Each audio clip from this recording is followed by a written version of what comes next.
Let's go. The top 10 NFL teams according to Colin. Number 10. By an inch over the Steelers, the Minnesota Vikings. Their defense is gross, and I think they're going to lose to the New York Giants. But they're on a 7-game. No, they're not. Oh, whoops! I got the wrong thing here. Only team to win 13-plus games with a negative point differential. Defense is awful, but they've had 8 game-winning drives. That's a thing. It is important. I just don't trust this team. I think the Vikings are going to face the well-rested Giants, and it's going to be very uncomfortable up front. By the way, the Giants have gotten some pretty good protection for Daniel Jones, who's now running the football. So I'll put the Vikings in by an inch over the Steelers at number 10. Number 9. But I think the well-rested Giants beat the Vikings. 8-4-1 in one-possession games. And what Brian Daboll's done has elected to use Daniel Jones' legs as well as his arms. Daniel Jones, only the 13th player in league history to have 3,000-plus passing yards and 700-plus rushing yards. They've got a very good pass rush. I think it will unravel to some degree. Kirk Cousins, I have the Giants one spot ahead, and I love their coach over the Vikings at 9. Number 8. Chargers at 8. I don't know if I like them if Mike Williams doesn't play. Their rushing defense, like the Vikings, is an issue. Herbert can often be sitting on the sidelines watching a game because they can't get the ball back. But Justin Herbert, through 3 seasons, with a lot of coaching question marks, has the most passing yards and most total touchdowns by any player in league history. They don't have an identity. What they have is a remarkable talent at quarterback. I worry about them against Jacksonville if Mike Williams isn't around. Number 7. The Cowboys, great individual players. I'm not sure they have a unit that's great. The only team, though, to rank top 5 in scoring offense and scoring defense. And again, they've got individual stars. For the Cowboys' 5 losses, it should be noted, have been on the road. So when they're forced to be uncomfortable, they don't play great.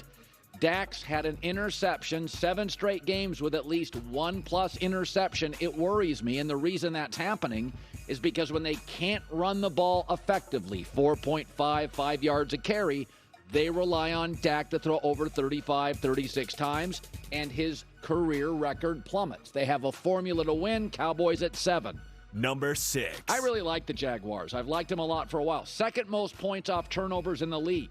For a young team, they take advantage of things given to them. Trevor Lawrence, since week 9, leads the NFL in passer rating. They're on a 5-game winning streak. Let's be honest about this team. They're not going to win the Super Bowl, but they're kind of a year ahead of schedule. They won their division. We thought this was the Colts division or the Titans division. Here they come. So a loose team with a gunslinger at quarterback, a Super Bowl winning coach. They get a playoff game at home against the Chargers, who are a little banged up. Jacksonville at number 6. Number 5. If Lane Johnson was playing at right tackle, I'd have him higher, but I'll put Philadelphia at 5 for now. I do worry. Jalen Hurts banged up. Lane Johnson banged up. Josh Sweat banged up in the D-line. They've just got a lot of injuries. They didn't have any. And what is happening now, this team in the last 9 games has turned it over 16 times. You remember the first 8 games? They never turned it over. So now they're turning it over, and now they're beat up. They're not the same team they were in mid-October, but out of respect, because I do think they have assembled a lot of talent. Second most talent-rich team in the NFC after the Niners, I put them at 5. Number 4. I put Buffalo at 4. Again, what concerns me, Brian Daboll leaves, and Josh Allen is back to making too many mistakes. This team had 27 giveaways this year. Only the Colts and the Texans had more, and they were awful at quarterback. And Josh Allen had 19 giveaways and 5 red zone interceptions. So we saw what Brian Daboll did to elevate Daniel Jones. I think Josh Allen misses him in the red zone. He's making too many mistakes. The margins are tight in the playoffs, and I think a red zone mistake will undo this team in January or early February. Number 3. The Niners. A rookie quarterback's never led a team to a Super Bowl appearance in NFL history. That's what it says here. So, I mean, they're the most talented team. 10-game winning streak. Number 1 scoring offense. Since Brock Purdy took over, they lead in point differential. I think he's I don't know if he's a starter. He's playing well now. I don't know exactly what he is. Here's what I know. Every unit has a Pro Bowler. Every single unit. Not the Chiefs can't say that. The Bills can't say that. The Bengals can't say that. This team is talent stacked. And Deebo Samuel, right? He's been resting, getting healthy. They'll add that dimension soon. Number 2. Kansas City, listen, their 3 losses are by a total of 10 points. They're situationally great. They're clever. They made everybody mad doing Ring Around the Rosie. There's a lot to like about him. Their defense, with Spags, it depends on the matchup. I do think the greatest stat in professional football in America now is that Mahomes is now 16-0 on the road against divisional opponents. That's the craziest thing in the world. That's the craziest stat in football. And what I like is they didn't have a 1,000-yard rusher, and they didn't have a 1,000-yard receiver, yet they led the NFL in scoring. So we told you that going into the season, they would score differently without Tyreek Hill.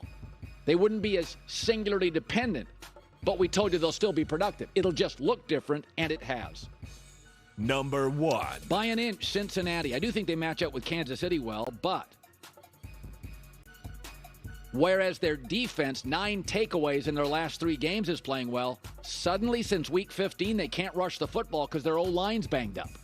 So they're becoming a little dependent on Burrow, which worries me. They were a 2-headed running back machine earlier in the year. Remember, Mixon got hurt, didn't flinch. They've become a little Burrow dependent. I worry about the erosion of their run game. Averaging 60 yards running over the last 3 games concerns me, not just a little. That's what worries me about Buffalo. They bail on the run game. And with that, Nick Wright stops by. Okay, Nick. Steelers 11. What do you make of anything that jumps out to you in my top 10?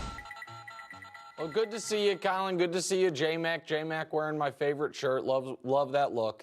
So here's what jumps out to me, Colin.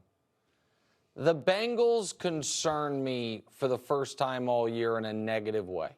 So the only person who I think's been higher on the Bengals last few months than me is you. Yeah. However, 2 things have jumped out to me, and then the injury stuff. The first thing jumped out to me is, I got to tell you, and I'm not the old man that yells at the cloud of the 2 of us. That's more your role. But I didn't love the coin flip celebration. It felt a little eye off the ballish to me. It felt like it was a little inappropriate given the context. And then Joe Burrow after the game, and that's your guy, and I think he's the second best quarterback in football. He's right when he says their window is open his whole career, but I think it also somewhat ignores the fact of the matter is this might be the most talent-rich team he ever has. Yeah. Because they haven't had to pay him. Yep. They haven't had to pay Chase. They haven't had to pay Higgins. True. And then they did get a little unlucky with their road to the playoffs being Baltimore, then in Buffalo, then in Kansas City if the bracket holds. And if Burrow has struggled against anyone this year, Colin, after those opening couple games against Pittsburgh and Dallas, it's the Ravens. Yeah. Against the Ravens, he has 215 yards and then 217 yards, passer rating in the low 80s. That defense has done well against him. If the Ravens get Lamar back, I think that's a very scary matchup. Yeah. Meanwhile, I think the Bills are going to be able to roll over Miami, assuming Tua doesn't play. Yeah. All of that concerns me for the Bengals. And then lastly, 2 weeks ago they lose Lyle Collins. Now they lose Alex Kappa. That's 2/5 of the offensive line. That's their big offseason additions. All of that, and lastly is this. It usually doesn't go this smoothly for this long of a period of time without a surprising hiccup. Yeah. And the Bengals haven't had that yet. All of that concerns me for them. I want to talk about Aaron Rodgers. He went to the podium after the loss, and, he's always thoughtful. I never doubt that. But one of the things he said was, this team may want to get younger at quarterback. And my takeaway, I slept on it, was they don't want to get younger at quarterback. They want to get more committed at quarterback. Because Burrow and Herbert and Mahomes and Allen spend the offseason getting better and working with teammates, and you don't. And I think as they draft another receiver and tight end in this draft, because that's what the Packers need, they're concerned that, Aaron won't be there. And we'll go through this whole thing again where we don't get our offense right until December. So I think the Packers I think if Aaron would say, okay, I'm off the ayahuasca stuff, I'm in. But I don't think that's what Aaron is anymore. And that's fine. That's his choice. Well, your takeaway. Listen, I think the Packers, and I said this a month ago, I said it 2 weeks ago when I was filling in for you, and Packer fans said I was crazy and said I was wrong, but I stand by it. When the Packers